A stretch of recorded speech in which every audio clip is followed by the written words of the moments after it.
Oh, don't know if we're live right now. Yep, we are. All right.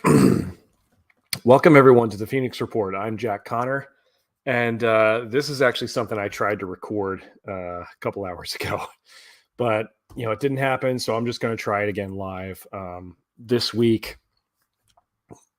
So okay, I am definitely live right now. Welcome, everyone, to the Phoenix Report. I'm Jack Connor, and this was something I tried to record a little bit earlier. Had some technical issues, but got that figured out. So I'm just going to do it again live right now. Anyone who knows me knows I'm a massive, comic book movie fan. I like the Marvel stuff too, but DC is. I've always been a DC guy. Batman and Superman were, those two characters. I was always, ever since I was a little boy. I loved them so much, and it's something I follow pretty closely nowadays, as far as like the movies and excuse me, this and this week, James Gunn, who's back in November got named the CEO of DC Studios. It used to be called just DC Films, which is, of course, is owned by Warner Brothers. He announced what the slate is going to be moving forward. I did a reaction video when I found out that Henry Cavill wasn't going to be Superman anymore, and that sort of addressed some of the concerns I had earlier. But for this one, I wanted to go. I wanted to make a bit more of a reaction, just overall, about what what he announced. The video the video that he posted talking about it has gone viral already, as you'd imagine. So I have a few thoughts on it. So just recapping everything, it was November 1st, 2022 was when James Gunn and his partner and co-CEO Peter Safran were introduced as the new heads of DC Studios. They were going to be in charge of DC, much in the way that Kevin Feige is in charge of the Marvel movies, which is something that DC has needed for a while. Like for many years, we didn't really know who the boss was, who was the one calling the shots. It seemed like there was just so many cooks in the kitchen. The left hand didn't know what the right hand was doing, and which is sometimes it's the problem when you work for these major corporations, is that you have you have a lot of people that you need to answer to. Supposedly, James Gunn's plan is to do a complete reboot of the DC universe, starting from scratch. Recasting the parts. Although I took a look at his announcement this week, and that seems to suggest otherwise, that maybe that's not the case after all. We'll get into that in a little bit, but I know there are also a few movies from the DCEU, which is the DC Extended Universe, basically the previous regime. That's what Zack Snyder had started with Man of Steel in 2013. And there are still some movies from that universe that have been filmed that have either completely done with filming or are currently in post-production right now. They're going to be released this year, I believe. And there are a couple other DC projects that are not involved with James Gunn's new universe. Most notably, you have the sequel to Todd Phillips's Joker movie, the one that, starred Joaquin Phoenix. And you also have, the sequel to Matt Reeves's The Batman movie, which came out a year ago with Robert Pattinson in the lead as Batman. They have, they have stated that those movies, the Batman with Robert Pattinson, that is going to be its own universe that will not connect to any plans that James Gunn has for his DC universe. So, I have a few thoughts on that, but we'll get into that as we go down to the list. On paper, it sounds like a great thing to have that level of continuity and consistency between movies, TV, and even animation and gaming, which I thought was an interesting choice. Animation has always kind of been its own thing for now, and hopefully with animation, you can do so many different things, but they might have some animated projects that tie into to this new, the DCU, as they're going to call it. It's no longer the DCEU; it's just the DCU, and even video games, which is interesting. I mean, I'm not a big gamer myself, but and so many video games are cinematic and they use actors and all that sort of thing. But as a medium for storytelling, gaming is interesting because there's still that little, by its very nature, it's interactive. So I'm not sure what's going to stay canon and what isn't in that sort of situation. But apparently he's looking to incorporate gaming into this as well. Um, it sounds great on paper. I've wanted, ever since I was a little boy, I've wanted to have movies of these characters the same way that I saw them interact in the comic books, or the same way I saw them interact in the animated series, where they all knew each other, they all got together, they had their own adventures, but they would team up every now and then. Um, and I always hope that they could do that in live action one day, or certainly on the big screen. And they've done that, of course, but it's also been very hit or miss, and it just didn't seem like there was a plan in place. Well, now there seems to be sort of a 8 to 10 year plan that James Gunn is unveiling. So we'll kind of see how that goes. I'd be lying if I said I didn't have some serious doubts about about James Gunn being the guy who's in charge, or his vision for the DC universe. I'll put it bluntly, I'm not really a fan of most of his work that I've seen. I first heard about him because he directed the two Guardians of the Galaxy movies, for Marvel, and I enjoyed those movies. I thought they were a lot of fun.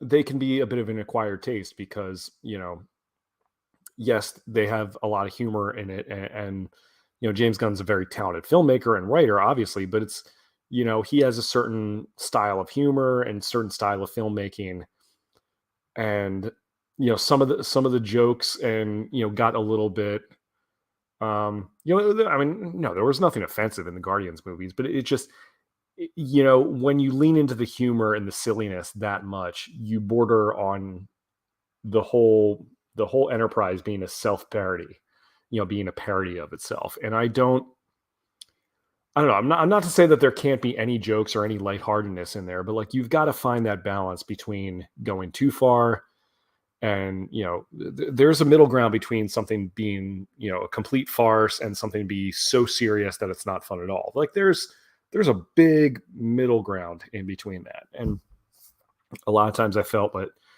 James Gunn, and to a degree a lot of the other there are a lot of other Marvel projects that sort of teeter on the edge of being a little too ridiculous or being too much of a parody of itself.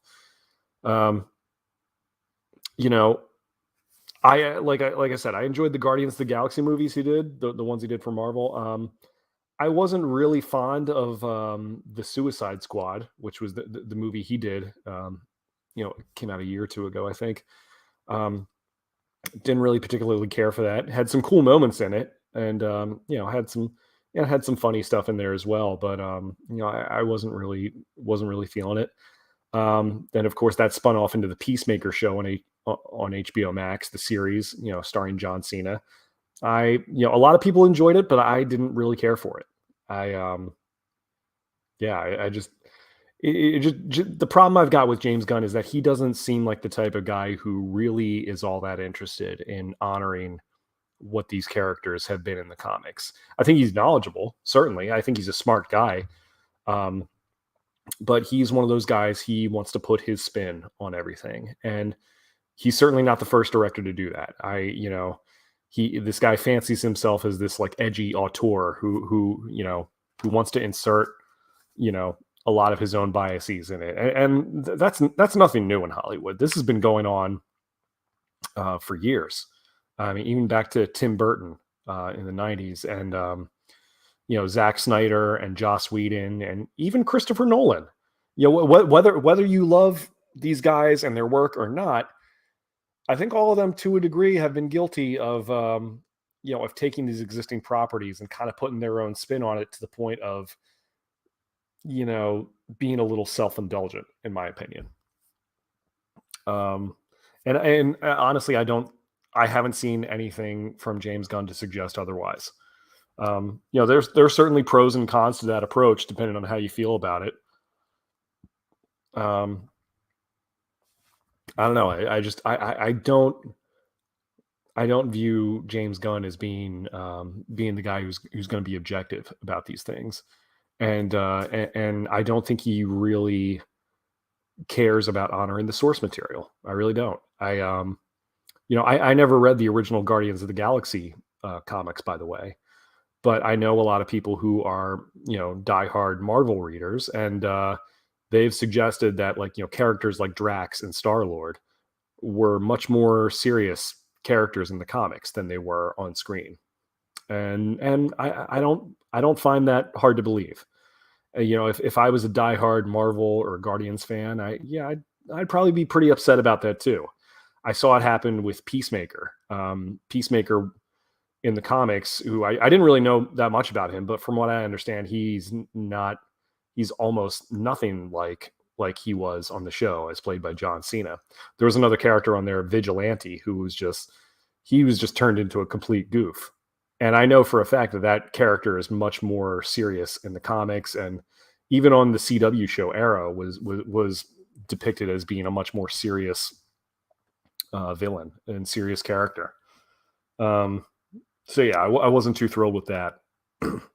Like I said, if you're the type of person who cares about the source material and wants to honor those characters and at least get their essence, it doesn't have to be a strict adaptation. I could see how you'd be pretty upset about it. So that's why I'm a little skeptical going into this. But you know what? Before we see James Gunn's new vision for his new DC universe, there are still some 4 DCEU movies that are gonna drop this year. In March 17th, we're gonna get Shazam: Fury of the Gods. Now, I loved the original Shazam movie that came out in 2019 with David F. Sandberg was the director. Zachary Levi played Shazam. He was great. It was a much lighter film than stuff we had seen in the DC movies so far, and it absolutely worked. The casting was great. The story was pretty spot on as far as what Shazam is, and it was really good. It was really entertaining, and for some. Yeah, I was hoping to see more of it. The thing about the Shazam movies is that most of the kids, most of the characters in the movie, I should say, are young kids or young teens.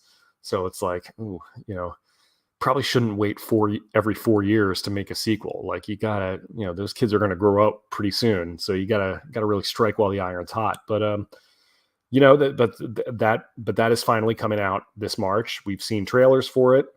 I hope it ends up being good.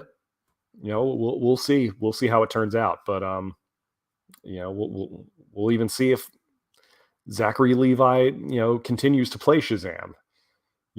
Honestly, it's kind of up in the air right now. James Gunn says he's going to reboot everything, start everything completely over, but kind of sounds like he's picking and choosing who goes and who stays. So we'll get to more on that later. But and finally in June, we're going to get the Flash movie starring Ezra Miller. That's a movie that has run into so many delays and reshoots. Honestly, I wasn't even sure if this was ever going to get made, but it looks like they're sticking to a release date. I believe everything is completed. It's in post-production now. The big elephant in the room is Ezra Miller and all his legal issues and all his extracurriculars and what he's doing and, the kind of person he's turned out to be. They say he's in rehab right now. I don't know. I don't know what their plans are with him going forward, but according to James Gunn, he says that this movie is going to reset the DC universe, which isn't a surprise. They had been hinting at this for a while now, even before James Gunn was attached, as an executive producer or whatever his role in this is now. But, we had heard rumors for years that that the Flash was going to have his own movie, and it was going to be based on the Flashpoint story in the comics, where Barry Allen goes back in time and he tries to reset the timeline, and just it causes all these sorts of multiversal shenanigans. And that's going to be, I guess, going to effectively reset the DC universe. So, not really a fan of. I mean, for one thing, I'm not really a fan of the multiverse as a plot device, or or like the multiverse or time travel.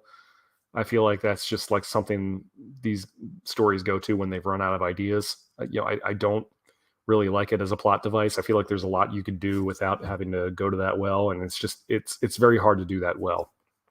Even Spider-Man No Way Home, which was fun, but like I ended up enjoying that more than I thought I would. But like my expectations were pretty low, and there's a lot of logical things in that movie that kind of make me scratch my head. But the Flash is going to have supposedly it will have Michael Keaton actually reprising his version of Batman, and it will have Ben Affleck playing his version of Batman in there as well. And I guess it'll have this actress Sasha Calle. I don't know if that's, but Calle is how her name is spelled. So she's going to play a version of Supergirl in this. I've seen some of the pictures. She doesn't really look like the Supergirl I've come to expect, but we'll see. We'll see how what this ends up being. So I don't know. And as far as I know, Ezra Miller is still attached to it. I mean, I imagine they can't fire a guy now. They're probably waiting until after the movie's out before they make a decision on what his future is going to be.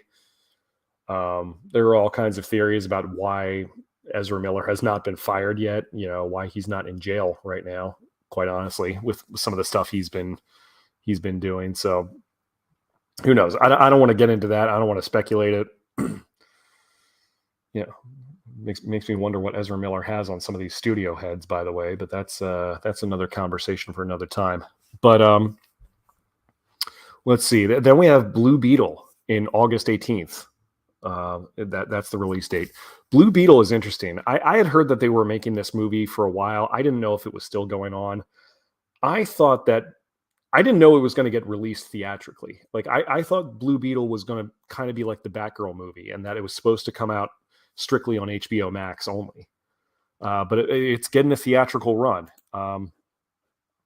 It looks like this version of Blue Beetle is going to be Jaime Reyes, as opposed to Ted Kord, and he's going to be played by the guy who plays Miguel on Cobra Kai. I don't even know how you pronounce the guy's name. It's XOLO. Is that Zolo? I guess that's his first name. I'm not sure how you pronounce it, but Miguel from Cobra Kai is going to be Jaime Reyes in this one. He's a really talented young actor. I like him a lot, but yeah. So that's going to be interesting. Not the character that you'd expect would get his own movie right away, but maybe Blue Beetle Jaime Reyes is getting a little more popular nowadays. So I don't know, but that movie's coming out. And then this Christmas, December 25th, 2023, we're going to get Aquaman and the Lost Kingdom. I've been looking forward to this one for a while. I really liked the first Aquaman movie with Jason Momoa. I mean, that movie ended up making $1 billion worldwide. Like it crushed. Absolutely. So, but I've also heard a lot about reshoots that this movie has been undergoing, which is concerning. I mean, ultimately, if the movie ends up being good, as a viewer, I don't really care how many times they have to reshoot it to get it right. But it's always a little concerning when you have to make those changes, or something isn't the way it's supposed to be the first time. I don't know if has to do with the script or but either way, it adds to the budget of the movie, which affects how whether it succeeds or not. I mean, look at the Solo, a Star Wars story, for example. That's a whole other conversation in and of itself, but that really ended up messing with the success of that movie. But yeah, and also, I mean, Amber Heard is in the movie as Mira, Aquaman's wife. I don't know if they get married by this point, but Excuse me. Yeah, I mean, look, we all know what Amber Heard's been up to the last couple years, and we've all heard her name in the news. And um, I don't know if I don't know if any of that is going to impact how big of a role she plays in this movie, or if they're going to cut her screen time, or what the situation there is. I'd also heard rumors that Ben Affleck had filmed scenes as either Bruce Wayne or Batman. That would be cool if that's true. I'm always up for seeing more Batfleck, but we'll see how that goes. But that's coming out in December. And then next year, October 4th, 2024, we're going to have the sequel to Todd Phillips's Joker movie, Joker Folie à Deux, which I believe is French for madness for two.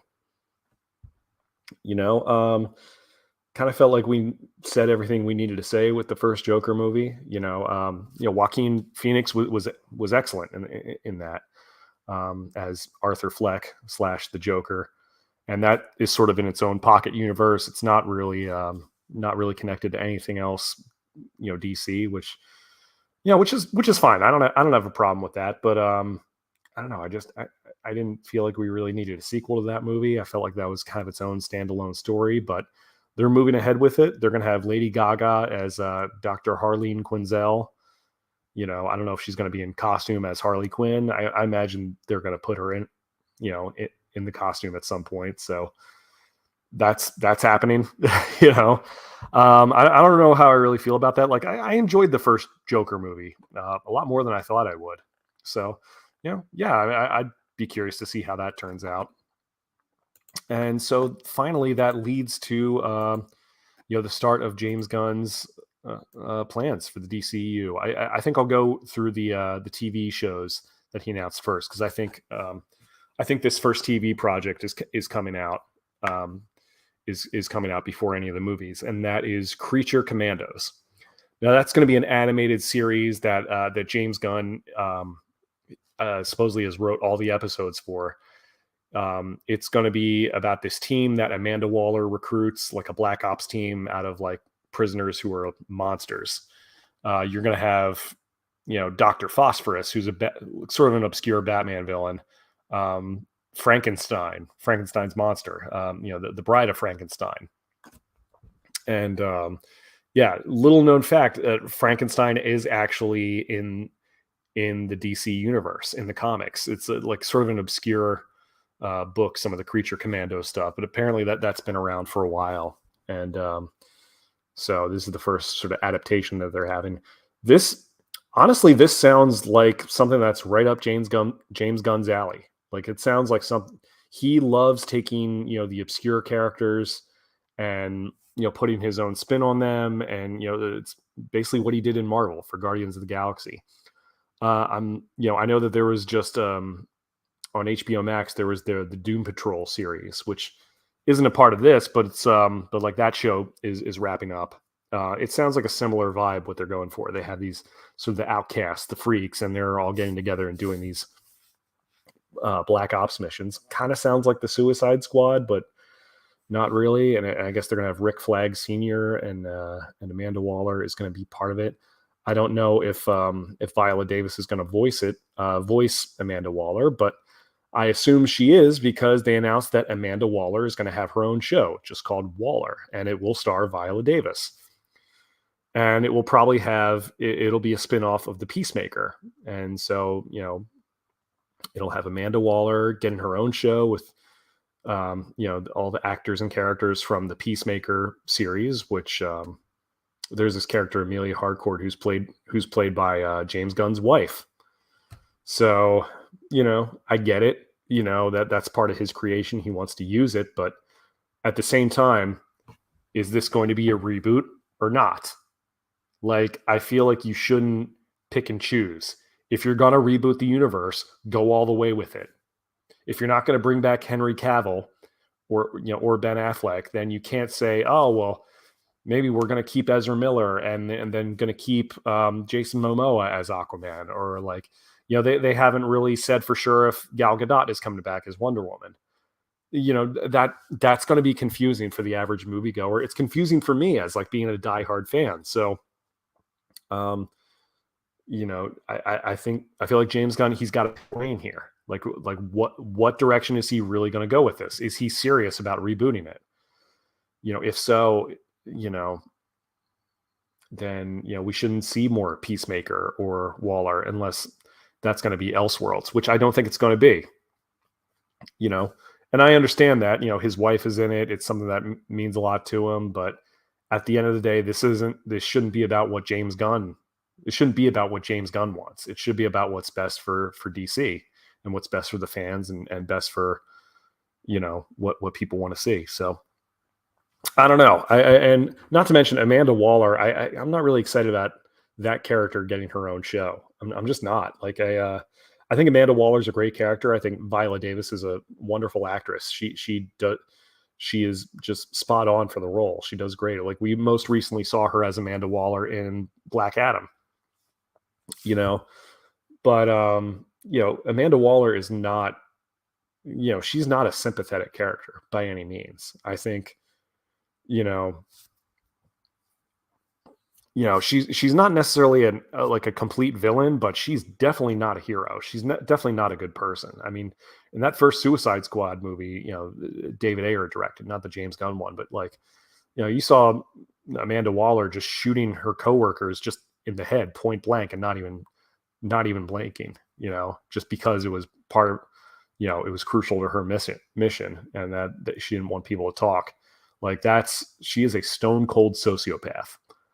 And, naturally there are reasons for that. Apparently, Amanda Waller's, I think she had a husband and she had kids in the South Side of Chicago where she's from. And I guess they got killed from gang violence. That's supposedly the character's history. So that kind of explains why she is who she is. But, she's still I mean, I don't like the idea of really having her be the focus of a series. And especially if they're going to try and humanize her a little bit or try to reform her.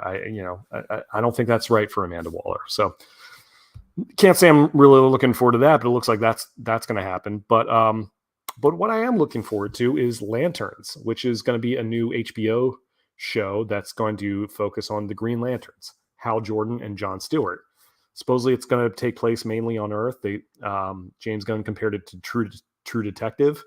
It'll be the two of them investigating a terrifying mystery that, supposedly has huge ties to the franchise.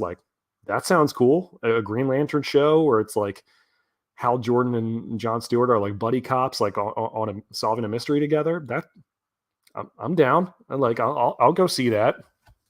We haven't really gotten a Green Lantern, cinematically in quite a while. So that'll be cool to see.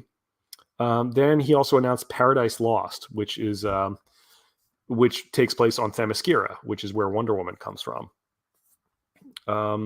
James Gunn compared it to Game of Thrones. Thing about that, I mean, Themyscira, it's this island full of women. It's all women on there. The Amazons are all women. They're immortal. They have all these powers. I don't know if this is going to explore the history of the Amazons or maybe war between different factions of Amazons. It might be. I don't know. I don't know what that's going to be like. If it is going to be all women, if there are male characters in there, what kind of role are they going to play? Are all of them going to be just is this going to be just some pandering, feminist type of thing where they're just all, they're all fighting against these evil men and trying to take over? I don't know. It's not really just ask Captain Marvel and Black Widow how that worked out for them at the box office when you market a show that way.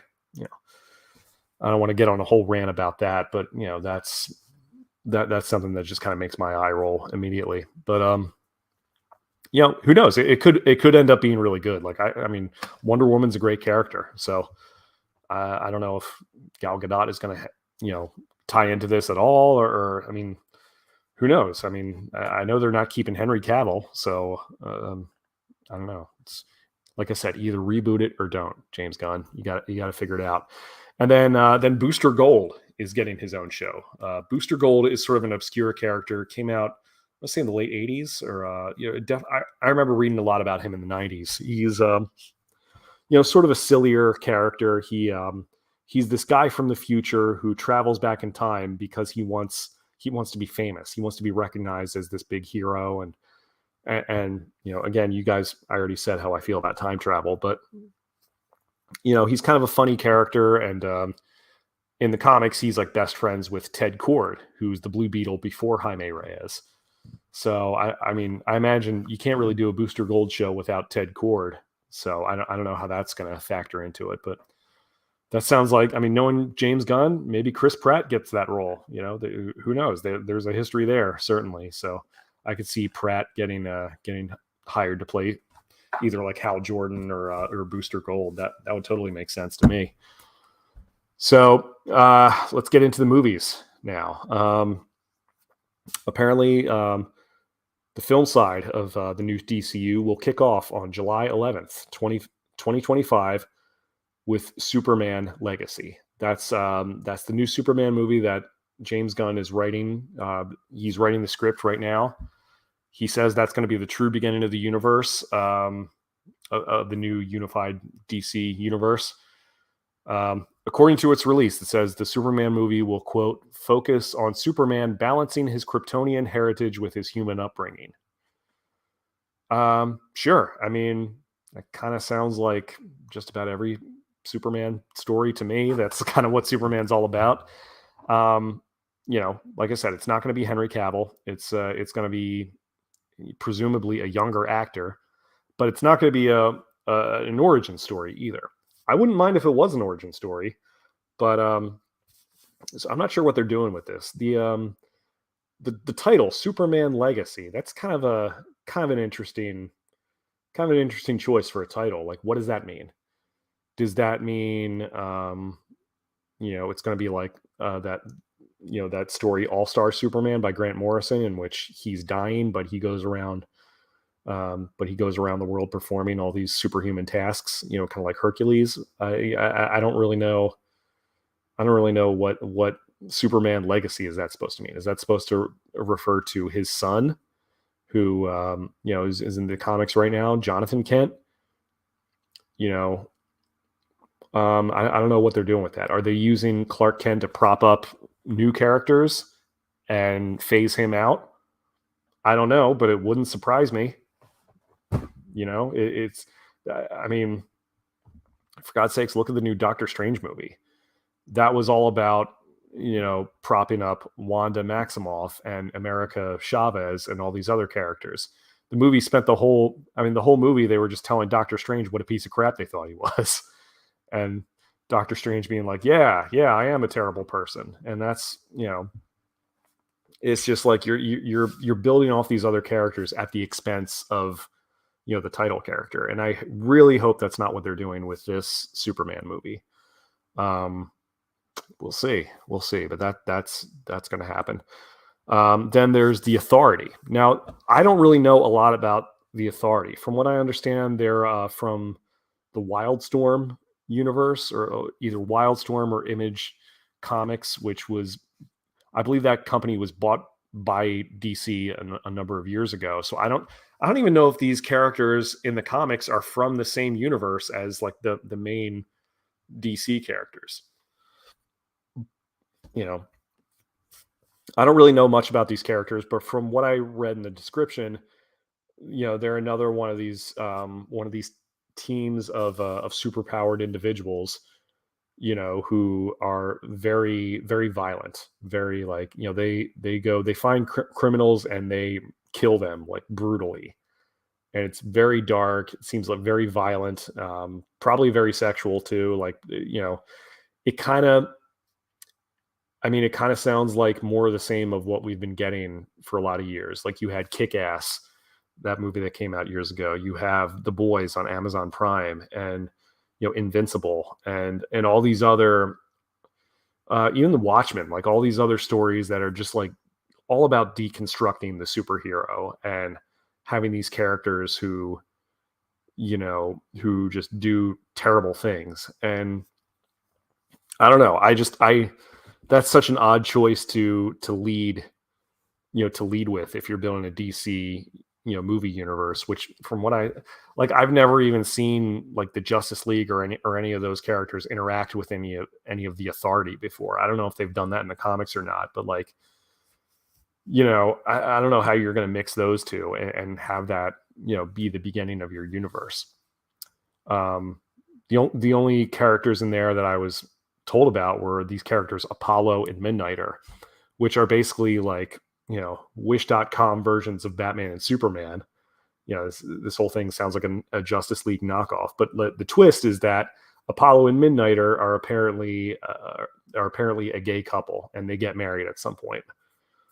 I don't know if that's the reason why the studio was eager to get to greenlight this project, because that seems to kind of be the trend that Hollywood's following now, to various degrees of success. I don't know, man. I'll tell you one thing. One way I could see this working, if these guys, if the Authority, these characters are brought in, and there are these like, the type of characters who will like, just like make people explode with their powers, or like, perform these like military coups across the planet where they're taking over and like getting involved in world affairs. If they wanted to set that up as being like Justice League versus the Authority, that could actually be pretty cool.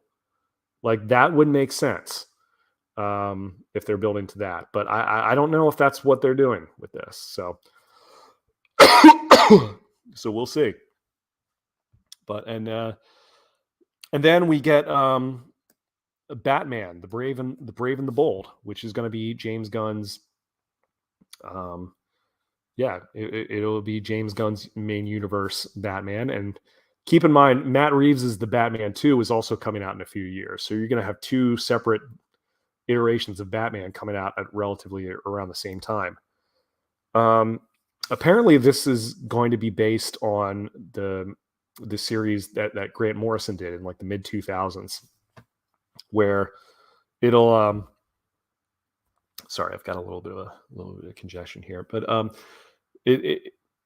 James Gunn said that the Robin in this movie is going to be Damian Wayne, which is Bruce Wayne's son that he had with Talia, the daughter of Ra's al Ghul.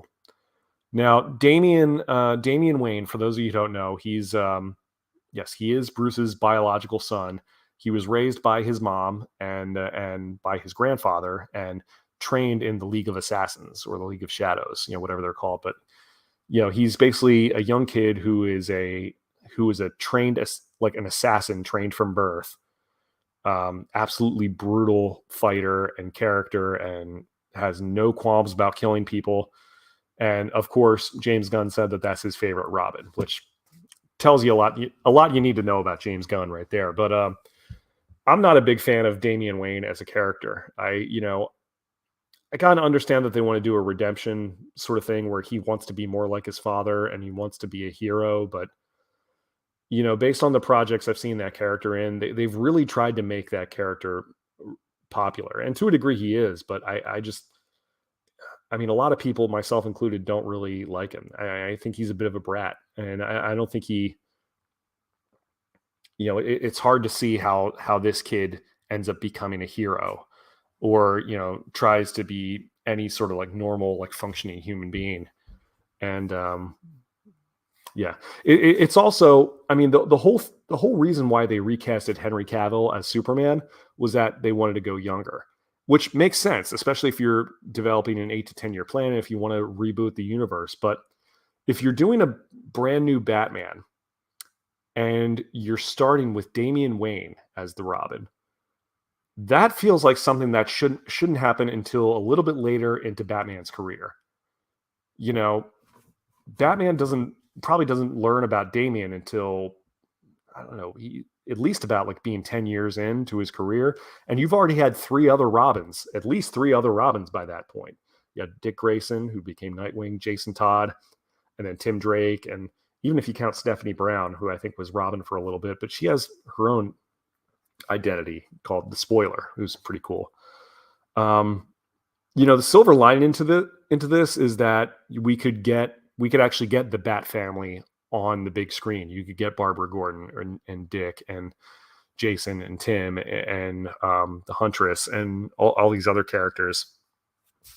It would be cool to see the Bat family there cinematically, but like you're starting at this, you're doing the same thing that Zack Snyder did. The same thing that drove me nuts about his version of Batman is that Batman's already 20 years in. Ben Affleck's Batman, I should say, was already 20 years in by that point. Like he had all this history that happened off screen that we never got to see. And you have like this older Batman, but a younger Superman. And, you know, I could see Superman being a little bit more experienced than Batman, but I mean, sorry, I could see Batman being more experienced than Superman, but like, I feel like they should be a little bit closer in age, maybe. I don't know. And especially if you're gonna not include Henry Cavill because you want to go younger, then why would you start with a more experienced Batman, like an older Batman? That doesn't make a lot of sense, especially when you have Robert Pattinson as the Batman in Matt Reeves's movie. You know, you already have a younger Batman right there who's already we've already had one of his movies to come out. Like he's right there ready to go. But, you know, I guess maybe Matt Reeves has some really significantly different plans than James Gunn does, which is why they made the decision they did to keep that separate. And look, I'm not even defending you know, the first Batman movie that Robert Pattinson did with Matt Reeves. Honestly, I thought that movie was kind of mediocre. Like I didn't hate it, but you know, I wasn't over the moon about it. I thought, you know, it definitely had its issues, but you know, but I'm still not opposed to, you know, letting it grow with some more sequels. I mean, I don't know. It's just that doesn't make a lot of sense to me when you have a younger Batman who's right there and ready to go, but you want to start with Damian Wayne like that. I don't know. That doesn't make a lot of sense to me, but that's what they're going to do. So then we have Supergirl, Woman of Tomorrow, which was based off of a comic book series of the same name written by a guy named Tom King. That's a relatively recent run of the comic books. I haven't read that story yet, so I don't know. I don't know what that's all about, but James Gunn described the difference between this version of Supergirl and Superman. You know, because Superman was sent to Earth as a baby who's raised by incredibly loving parents. This is all quote from James Gunn. He says, quote, Kara was on Krypton. She was on a piece of Krypton that drifted away from the planet, and she lived there for the first 14 years of her life in a horrible situation where she watched everyone around her die. So she's a much harsher and more effed up version of Supergirl than you've been used to thus far, end quote. Yeah. Yeah, that doesn't sound good at all. You know, I understand that Supergirl is a different character than Superman.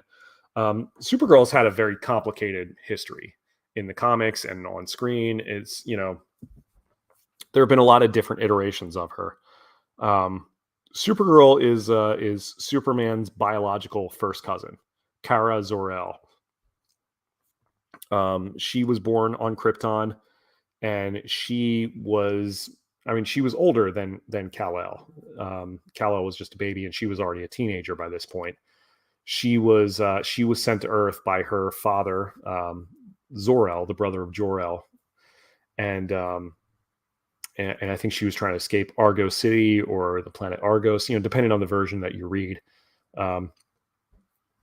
My favorite version of Supergirl started off with the Superman animated series in the 90s.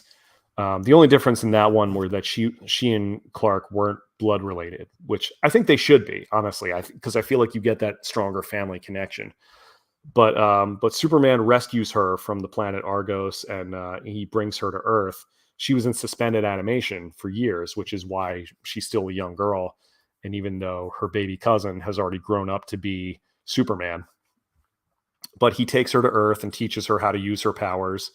And she lives on the farm in Smallville with Jonathan and Martha Kent. That to me made sense. You know, as opposed to being Linda Danvers or whoever, whatever other, you know, alias she might have had. Yeah, she's basically, you know, she's basically like a little sister to Superman, which is absolutely what she should be. And as far as her personality, I mean, I always understood Supergirl to be, almost like a Disney princess. Like she's sweet and kind. Yeah, she's been through a lot of hardship and tragedy in her life, but she ultimately is a good person, just pure of heart. I imagine, I can always picture like Mandy Moore's character in A Walk to Remember. I'm a little biased because Mandy Moore was definitely my celebrity crush when I was a kid. And in high school, so I'm a little biased with that, by the way. But yeah, like I imagine her being almost like Disney's version of Rapunzel or Princess Anna or something, where she's not a dark character. She represents hope and optimism and persistence, and she can be a little feisty too. She can have a little bit of attitude as well, but yeah, but I mean, I don't know. I feel like if you're gonna do Supergirl, I feel like you should introduce her in a Superman movie or show, and that's what DC has kind of failed to do for a long time now. Even going back to 1984, there was a Supergirl movie starring Helen Slater, which was kind of loosely connected to the Christopher Reeve Superman films of the time, but we never saw we never saw Superman and Supergirl interact with each other because she only had that one movie and it bombed because it made her come off as this gender swapped like knockoff of Superman, like a cheap imitation, and that's not what that character should be. I feel like she's part of his family, and I feel like you should introduce her with Superman, and then give her her own movie and let her have her own adventures and become her own person. I'm all for that, but like there's got to be an order to these things. And so I don't know if that's how they plan on introducing Supergirl, if it's just right out from the gate from her own movie, or if she's going to be in Superman Legacy. I don't know, but I'm not really too wild about that description. I don't see her as being this dark and edgier and rough around the edges character. I just that doesn't really sound like Supergirl to me. And then finally we have Swamp Thing. There's a Swamp Thing movie coming out, which that sounds absolutely like something James Gunn would do. He loves his monsters. Yeah, Swamp Thing has been a DC character for decades. For now, there was a CW Swamp Thing show that came out a couple years ago. I think it only ran one season, but yep, that could be interesting. I don't really know. I'm not really as well versed in Swamp Thing, but if they want to kind of do their own thing with that movie and later tie that into the DCU, I don't have an issue with that. Seems like kind of a strange character to lead with in beginning your DC universe, but that's what they're going to do. So yeah, man, that's sort of James Gunn's plan right now for for the DC universe. Oh, I'm seeing a couple of comments here, right? Yeah, yeah, yeah. He says it's going to be All Star Superman, which I mean, I hope it's not. Really, I wasn't really a fan of All Star Superman. That was a story. That was a story where Superman was dying and he had to do all these perform all these tasks around the world, and I didn't really I feel like they made him overpowered in that one. It was almost too Silver Age. It just seemed kind of ridiculous to me. And I'm a Superman fan, but like I just didn't really care for that too much. He said Phil Lord and Christopher Miller might do it. um I I, I I don't know which one he's talking about with Phil Lord and Christopher Miller. Yeah, they might be involved in that. I think those were the guys who did the Lego movie. Or I think they were originally supposed to do Solo, a Star Wars movie, Solo, a Star Wars story. I mean, but that got, they ended up getting fired from that. That's a whole separate issue. But yeah, man, it sucks. Like I wish I could be more excited about this stuff than I am. I really do. But like, DC has just let me down so many times. Like and it's frustrating because I know they know how to make good stories with these characters. I've seen them do it. And a lot of times it just gets to, I don't know if it's because the actors, the people behind the scenes, or the studio, or the directors, But like even the Chris Nolan movies, I loved Batman Begins and The Dark Knight. Didn't really like The Dark Knight Rises. I loved Man of Steel, but I didn't really like Batman versus Superman. They kind of course corrected a little bit with Justice League and the Snyder Cut. That was great. But again, that was still polarizing. So there have been so many stops and starts that it's hard for me to get excited, and it's terrible. Like honestly, I don't want to be negative about these things. I want to be excited about this stuff. I feel like I should be over the moon that we're finally getting a cohesive DC universe. But honestly, I don't even know for sure if that's going to be the case, because it seems like he's picking and choosing who stays and who leaves. And yeah, I don't have James Gunn. I don't have faith in James Gunn to tell a good Superman story. I think he's gonna insert his own sense of humor or politics or whatever it is in there. And I don't think it's going to be good. I hope I'm wrong. Like, I hope it ends up being great. I want it to be great, but yeah, I'm just not excited about it. And yeah, I wish I was. That's really all I've got to say about it. I have, you know, I just mentioned, my thoughts on the Supergirl project. I feel like maybe for one of my next pitch, fireside pitch videos, maybe I should maybe I should put the idea, like some of the ideas I have, where if I was the one writing Supergirl, if I was going to introduce her into a DC movie, whether it's DCEU or whatever it is, I've got a few theories on what I would do with that character if I were to introduce her, and what kind of characters I would surround her with. Yeah, maybe I'll put that podcast out one day. But yeah, man. So that's it as far as my opinions on the new Slate by James Gunn, and what he's calling Gods and Monsters is going to be chapter 1, the first part of it. Not too crazy about that title either. It sounds like wasn't that one of the Injustice games? Wasn't one of the Injustice games called Gods and Monsters, which not too crazy about Injustice either. Like the evil Superman and the dark stuff, it's been done to death, and really not excited about the Authority either. Like, unless they end up becoming villains in the Justice League, unless those two groups go head to head, that could be cool. But I don't know. I don't know. It's just, I hope I'm wrong.